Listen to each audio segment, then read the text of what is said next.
Hi guys, just some more tips and strategy for 15.2. For your warm-up, obviously, for most people, pull-ups aren't going to be too much of an issue. It's going to be more the overhead position for the overhead squat. So do all the mobility you need. With the overhead squat, we're going to try, and I advise you to go with a narrow grip. So during your warm-up, make sure you warm that up. Okay, so heaps of mobility work, get nice and comfortable in those overhead squats. And then obviously just get your heart rate moderate before you kick into, well, you don't actually need to, you can just start the first round because you're going to hopefully get a bit of rest before the second round starts. As far as the actual workout goes, a few key points here. Break your pull-ups up early. Depending on how good you are, you probably want to start breaking up second set. So that's the sets of 12, you probably want to go 6 and 6.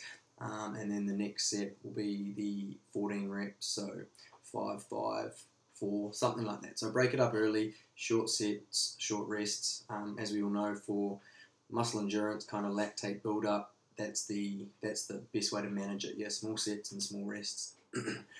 For the overhead squat, the key thing, which I would suggest for everyone, is to use a narrower grip. So even if you're doing a squat snatch on your first rep, pull your grip in narrow. It's not heavy enough to really be a squat snatch, doesn't need to be, just put it in position, and that narrow grip's going to save your shoulders big time. I know a lot of people that have done it and it's helped a lot.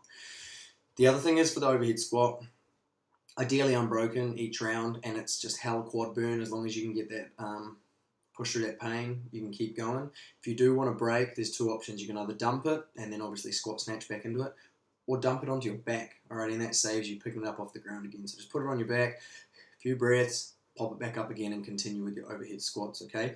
Seen a few people do that again with very good results. So they're the main things really. The pull-ups, break it up early, short rests, short sets. With the overhead squats, use a narrow grip, and there's an option there to rest it on your back if you need to, instead of having to pick it up off the ground each time.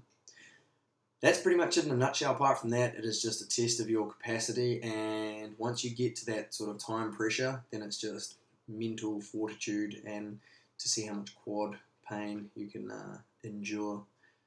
So that's a pretty quick one today, team. Good luck.